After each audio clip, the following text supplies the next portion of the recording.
नमस्कार, मैं हूं मनु राव और आप देख रहे हैं हमारा खास कार्यक्रम चर्चा चौराहे की। दिव्यानी कटारा, पिछले 5 सालों में यह नाम काफी सुर्खियों में रहा। बेटी बचाओ बेटी बढ़ाओ और सेव द गर्ल चाइल्ड की एम्बेसडर रही सुश्री दिव्यानी कटारा मेवाड़ और वागड़ के सरकारी गैर सरकारी मंचों को बतौर मुख्य अतिथि की कुर्सी साझा करते हुए देखी गई है। लेकिन पिछले 2 दिनों से यह शानो शोहरत मानो कहीं चली गई और दिव्यानी कटारा विवादित सुर्खियों में आ गई।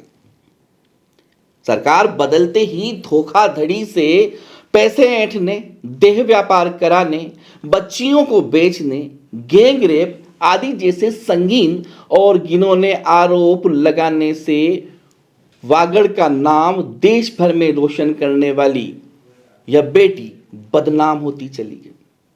दरअसल उदयपुर के तत्कालीन जिला कलेक्टर ताराचंद मीणा के करीबी रहे रामनिवास डागा ने जोधपुर के थाने में एफआईआर दर्ज करवाई कि नौकरी दिलाने के नाम पर दिव्यानी कटारा ने 5 लाख रुपए हड़प लिए और इसके बाद से ही कई ऐसे मामले सामने आ गए जिनकी सच्चाई तक पुलिस कभी पहुंच ही नहीं पाई, क्योंकि परिवादी कभी उन्हें मिला ही नहीं।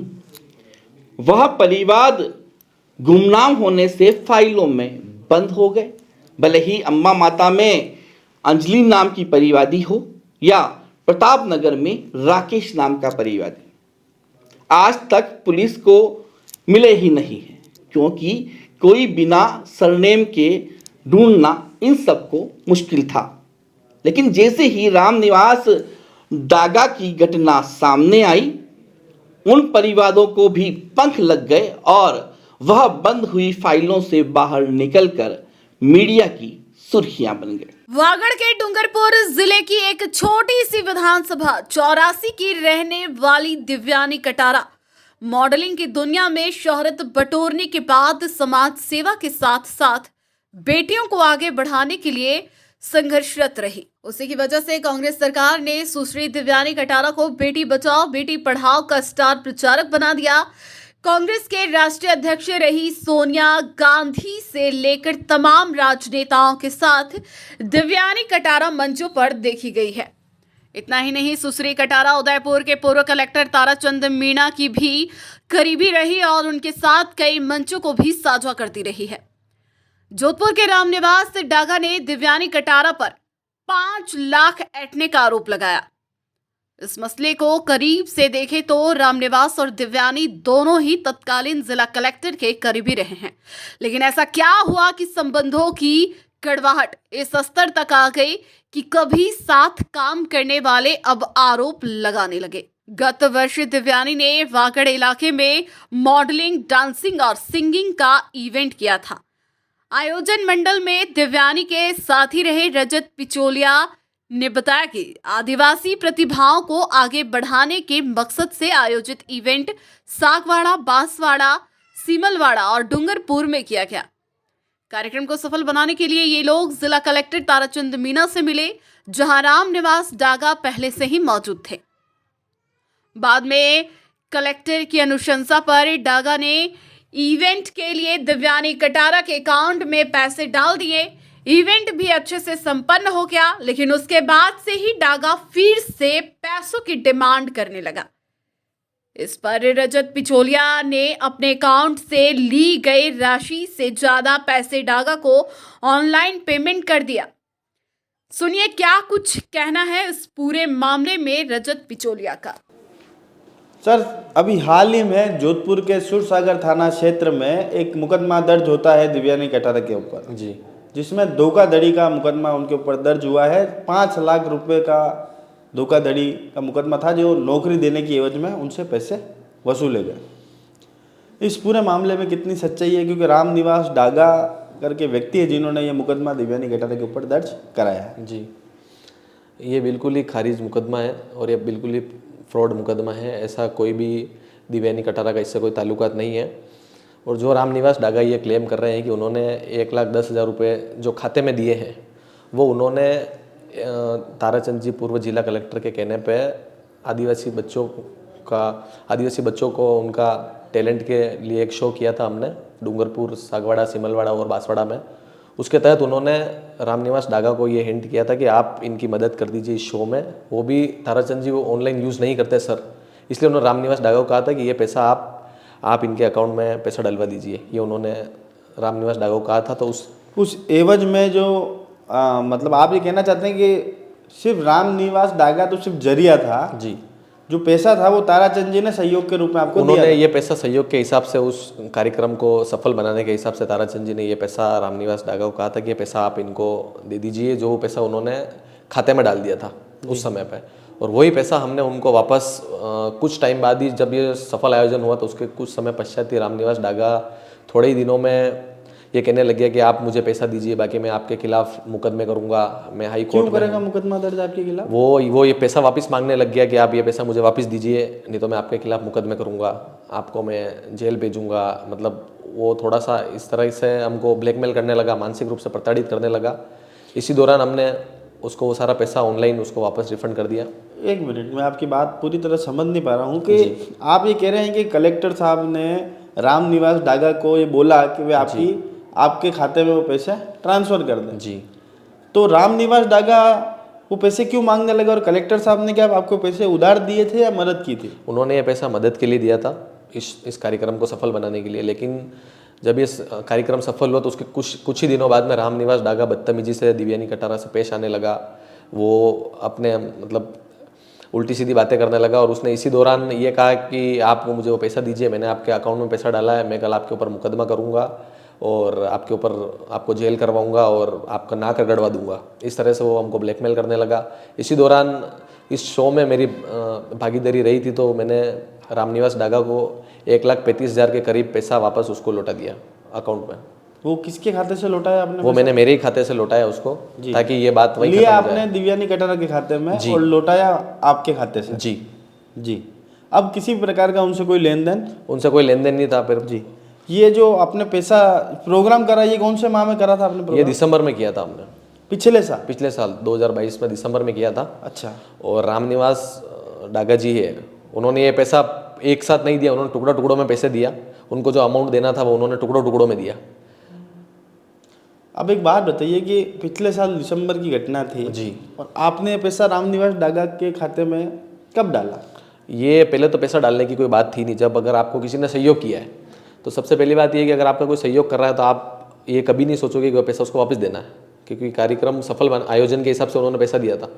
अब उसके बाद में वो थोड़े ही दिनों में वो खुद ये क्लेम करने लगे कि मेरा पैसा, आप मुझे पैसा वापस दीजिए। फिर हमने सर को भी अवगत कराया, ताराचंद जी को, कि सर ये पैसे वापस मांग रहा है। तो सर ने भी उनका बिजी शेड्यूल के कारण 1-2 बार रामनिवास को समझाया कि, लेकिन वो बात बैठी नहीं। फिर वो हैरेस करने लगा, ब्लैकमेल करने लगा कि मैं हाई कोर्ट में वकील हूँ, मैं ये कर दूंगा, मैं वो कर दूंगा, आप मुझे जानते नहीं हो, ऐसा वैसा। फिर हमने हफ्ता खार के मानसिक प्रताड़ित होने के बाद में हमने उसका पैसा लौटा दिया वापस अकाउंट में। ऑन रिकॉर्ड हमने उसको उसका पैसा दिया, क्योंकि वो ये बात ब्लैकमेल करता था कि मेरे पास ऑनलाइन रिकॉर्ड है कि मैं पैसा आपको दे रहा हूँ, तो ये मेरे पास रिकॉर्ड है। तो हमने उसको वो पैसा वापस रिफंड उसके खाते में, मेरे ही खाते से मैंने उसके खाते में ऑनलाइन फ़ोन पे से उसको पैसा रिफंड कर दिया। जी। अब आपका मतलब कहना है कि किसी तरह का कोई लेना देना नहीं था? किसी तरह से कोई लेना देना नहीं था उससे ये पैसा आपने फ़ोन पे के माध्यम से कब उनको दिया था? ये इसी साल में हमने आज से 4 महीने पहले ये पैसा उसको रिफंड कर दिया था। जी। तो उन्होंने केस अभी क्यों दर्ज करा? ये एक्चुअली ये रामनिवास डागा ने ये मुकदमा भी इसलिए दर्ज किया कि एक तो दिव्यानी कटारा का कांग्रेस सरकार में उनका अच्छा नाम है, अच्छी पकड़ है, और वो सेव द गर्ल चाइल्ड के ब्रांड एम्बेसडर भी उदयपुर की रही है। तो रामनिवास डागा ने ये सरकार जाने का इंतजार किया और मौके पे उसने वार किया कि अब ये मजबूत नहीं है, बीजेपी सरकार आ चुकी है, तो उसके तहत उसने ये हरकत करी। जी। अब आप लोगों की क्या मांग है प्रशासन से? हमारी ये मांग है कि इस पूरे मुद्दे में आप ये जो भी ये केस की उसने किया है उस पर ये पूरी जांच करें, और जिस भी आदमी ने फर्जी, राकेश करके आदमी जिसके नाम से फर्जी मुकदमा हुआ है, और अंजलि करके है जिसने बच्ची के नाम का फर्जी मुकदमा किया, उनके ऊपर कड़ी से कड़ी जांच की जाए और कार्रवाई की जाए। रामनिवास डागा की कहानी में कितनी सच्चाई है यह तो पुलिसिया जांच में सामने आ ही जाएगा, लेकिन दिव्यानी कटारा के साथी रहे रजत पिचोरिया के कबूलनामे को भी एक बात समझना तो चाहिए। चलिए अब बात करते हैं तत्कालीन जिला कलेक्टर ताराचंद मीणा से, जिन्होंने भी कहा कि Divyani Katara on record save the girl की स्टार प्रचारक रही है। दिव्यानी इस तरह का काम तो नहीं कर सकती है, बाकी जो भी है अनुसंधान में सामने आ ही जाएगा। सर, आप ही के कलेक्टर रहते हुए कार्यकाल में दिव्यानी कटारा को सेव द गर्ल चाइल्ड का ब्रांड एम्बेसडर बनाया। क्या कहेंगे सर इस बारे में आप? वो तो रिकॉर्ड पर है, बनाया वो तो जी। और आप ही के करीबी रहे रामनिवास डागा जी ने दिव्यानी कटारा पर 5 लाख रुपए नौकरी के नाम पर ऐंठने का आरोप लगाया। इस पर आपकी क्या प्रतिक्रिया? अनुसंधान हो जाएगा, ठीक है, आप इन्वेस्टिगेशन हो जाएगा।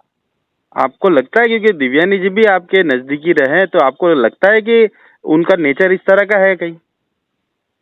देखो, नेचर तो नहीं है, बाकी इन्वेस्टिगेशन से मालूम पड़ जाएगा, चीजें सामने आ जाएगी। चलिए अब आपको मिलवाते हैं दिव्यानी कटारा से, जिन्होंने जय जोहार के उद्घोष के साथ उन पर लगे सभी आरोपों को सिरे से खारिज करते हुए साफ किया कि जो लोग उनसे जुड़े हैं वह उन्हें भलीभांति जानते हैं कि वह कैसी लड़की है।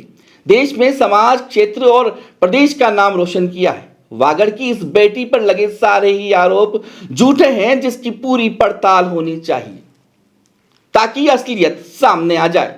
2 दिनों से वह काफी परेशान है और अब वह डागा के खिलाफ मानहानि का केस दर्ज करवाएंगी। नमस्कार, जय जोहार। सत्य परेशान हो सकता है मगर पराजित कभी नहीं। आप सभी लोगों को भलीभांति न्यूज कवरेज के माध्यम से, प्रिंट मीडिया के माध्यम से पता चल ही गया होगा, और उसी संदर्भ में, उसी विषय में मैंने भी सोचा कि मैं अपना पक्ष रखूं और सच को सामने लाऊं। मैंने जिस तरीके से देखा कि जो भी संगीन आरोप मेरे पे लगाए गए हैं, कि मैंने अपने आप को मंत्री बताया, मैंने अपने आप को बहुत बड़ी व्यक्ति बताया, और न जाने कैसे ही छोटे छोटे आरोप। सबसे पहले तो सोशल मीडिया के माध्यम से मेरे परिवारजन और जितने भी लोग मेरे से जुड़े हुए हैं वो सभी मुझे भली भांति जानते हैं, वर्षों से जानते हैं कि मैंने अपने आप को कभी भी आज तक नेता भी नहीं बोला है। मैंने हमेशा ये बोला है कि मैंने हमेशा महिलाओं के लिए, गरीबों के लिए और अपने समाज के लोगों के लिए मदद की जो मेरे से हो सकती थी। मैंने अपने समाज का, देश का, राजस्थान का प्रतिनिधित्व किया है, उनका नाम रोशन किया है। मैं आप सभी को इस वीडियो के माध्यम से पूछना चाहूंगी और कहना भी चाहूंगी कि क्या एक बेटी को इस तरीके से संगीन आरोप लगाकर फंसाने की साजिश सही है क्या? मैं दुखी इसलिए हो रही हूं कि मुझे पता है ये सारे आरोप झूठे हैं, और आप सभी लोग भी जानते हैं, चाहे वो बाल तस्करी के आरोप हैं या फिर गैंग रेप के आरोप हैं या जो भी कि मैंने अपने आप को मंत्री बताया और पैसे ऐंठ लिए या जो भी। मैं ये एक बात कहना चाहती हूँ कि पहले तो वो जो भी शख्स है, जो भी व्यक्ति है, उनकी पूरी तरीके से कार्रवाई की जाए, उनके बारे में पता लगाया जाए कि वो कौन है, क्या करते हैं। मुझे इतना पता है कि किसी ने मेरे को जातिगत गाली दी थी। मुझे इस रामनिवास डागा नाम का जो शख्स है, इन्होंने मेरे से बदतमीजी की। मुझे बोला 4 लोगों के सामने कि तुम आदिवासी लड़की, तुम क्या कर लोगी, तेरे को तो मैं देख लूंगा। मैं हाईकोर्ट में लाइजनिंग का काम करता हूँ, मेरे बड़े बड़े जज, बड़े बड़े वकील सब मिलने वाले हैं, और मुझे बोला कि तुम आदिवासी बिलों के हाथ का हम पानी भी नहीं पीते हैं। मुझे दुख हुआ और मुझे लगा कि आप किसी के सर्वेंट हैं और हम आपको, हमारे जो पिता समान आदरणीय ताराचंद जी मीणा साहब हैं, उनके जरिए हम जानते हैं आप उनके सर्वेंट हैं, और आपकी जो निगाहें थी हमारे प्रति वो इतनी गंदी थी। हमने जब इसका आपको खंडन किया, आपको रोका, आपको डांटा, साहब ने समझाया, मेरे साथ वाले लोगों ने समझाया कि आपकी बेटी की तरह है, आप ऐसी निगाहें ना डालें, आप इस तरह से उनके लिए विचार विमर्श ना रखें, ना कहीं बात करें, फिर भी आप नहीं माने। और अंतकाल आप देखिए कि वही व्यक्ति और उस तरह के व्यक्ति जो पहली बार 4 बार जेल जा के आ चुके हैं, वो बेटी, एक आदिवासी बिल समाज की बेटी को किस तरह से फंसाने की कोशिश कर रहे हैं। पूरी दुनिया इस बात को अच्छी तरह से जानती है कि मेरे पास किसी भी समाज के लोग या कोई भी जरूरतमंद लोग आए होंगे तो मैंने उनके ज्ञापन लाइन में खड़े होके कैसे भी करके दिए होंगे, पर दिए होंगे। मैं वही देश और समाज की बेटी हूँ जो भूखे प्यासे गरीबों के लिए काम करती हूँ, महिलाओं के काम करती हूँ। आप लोग सोशल मीडिया पे भी जाएंगे तो आप लोग एक एक पोस्ट देख सकते हैं, एक एक कैप्शन भी देख सकते हैं कि मैंने कहाँ पे क्या काम किया और क्या काम नहीं किया। मैं आप सभी लोगों से हाथ जोड़कर ये निवेदन करती हूँ और ये अपेक्षा करती हूँ कि आप सभी लोग सच की इस लड़ाई में मेरा साथ दे रहे, क्योंकि एक लड़की की लड़ाई नहीं, आज एक बेटी की लड़ाई है, एक समाज की लड़ाई है। और मैं सच हूं और आप सभी भी सच के साथ रहें। उसके पश्चात इस पूरे मामले की सीबीआई जांच और जो भी जांच हो सकती है आप जांच पर करवाएं। साथ ही साथ मैं आरोपी जो सामने वाले शख्स हैं उनके ऊपर मैं मानहानि का मुकदमा कर रही हूं, साथ ही साथ ST/SC का मुकदमा मैं दर्ज कर रही हूं, साथ ही साथ 420 और धोखाधड़ी का मामला भी मैं दर्ज कर रही हूं, क्योंकि मैं सत्य हूं और मैं परेशान नहीं होंगी, मैं पराजित नहीं होंगी, मैं पीछे नहीं हटूंगी। ये एक बेटी की आप सभी लोगों को गुहार है कि आप प्लीज आइए और इस बेटी का साथ दीजिए। धन्यवाद। जय हिंद, जय भारत। कांग्रेस की सरकार में बेटी बचाओ बेटी पढ़ाओ की स्टार प्रचारक रही दिव्यानी कटारा पर सरकार बदलते ही मुकदमा दर्ज हुआ और उसके बाद बंद फाइलों में धूल खा रहे परिवार भी बाहर आ गए, जिन्हें पीड़ित पक्ष आज तक पुलिस को नहीं मिल पाए हैं। यह गुत्थी भी कई सवाल खड़े करती है। खैर, प्रदेश की काबिल पुलिस की जांच में सब सामने आ ही जाएगा, लेकिन अगर यह कहानी झूठी है या मनगढ़ंत निकलती है या मुकदमे में FIR दर्ज हो जाती है या कोई और ही पहलू इसका होता है, तो एक समाज सेविका को बदनाम करने की माफी भी नहीं मिलनी चाहिए। जय जोहार।